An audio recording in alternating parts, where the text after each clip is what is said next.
Dhaka residential model কলেজে অত্যন্ত আকর্ষণীয় ও উৎসাহব্যঞ্জক পরিবেশে ইউনাইটেড হেলথকেয়ার প্রেজেন্টস ১৭তম ডিআরএমসি ন্যাশনাল সায়েন্স অ্যান্ড কোভিডার ৭ কার্নিভাল ২০২৬-এর সমাপনী অনুষ্ঠান অনুষ্ঠিত হয়েছে।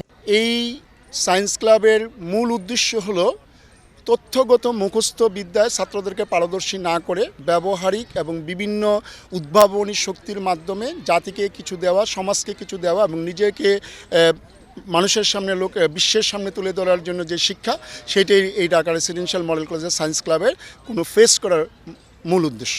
এই আমাদের 17th ন্যাশনাল সায়েন্স কার্নিভালে আমরা অলরেডি কোডেভরের সাথে আমরা 15th করেছিলাম, কোডেভরের সাথে পার্টনারশিপ, এবারও কোডেভরের সাথে পার্টনারশিপ করেছি।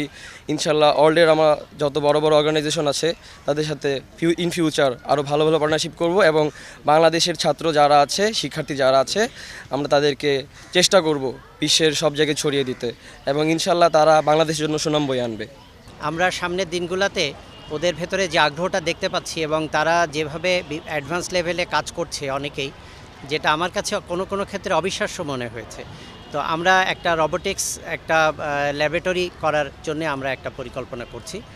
আমরা যতটুকু ফান্ড আমরা নিজেদের থেকে আয়োজন করতে পারি, পাশাপাশি অন্যান্য প্রতিষ্ঠানের কাছে আমরা অনুরোধ করব এরকম একটা আয়োজনকে সফল করার জন্যে তারা এগিয়ে আসবেন। ২৩ জানুয়ারি কলেজ ক্যাম্পাসে আয়োজিত এই সমাপনী অনুষ্ঠানের প্রধান অতিথি হিসেবে উপস্থিত ছিলেন গণপ্রজাতন্ত্রী বাংলাদেশ সরকারের দুর্যোগ ব্যবস্থাপনা ও ত্রাণ মন্ত্রণালয়ের সচিব Mohammad Saidur Rahman Khan. Code ever 7.0 carnival 26 এর সমাপনী অনুষ্ঠানে উপস্থিত কলেজের সম্মানিত কর্মচারীবৃন্দ এবং আজকের এই অনুষ্ঠানে যারা মধ্যমণি, তরুণ বিজ্ঞানী এবং অংশগ্রহণকারী বৃন্দ, আসসালামু আলাইকুম। কারা কারা থাকবে সেটার একটা সিলেকশন প্রসেসের ভিতরে যেতে হবে, একটা কম্পিটিশনের মাধ্যমে।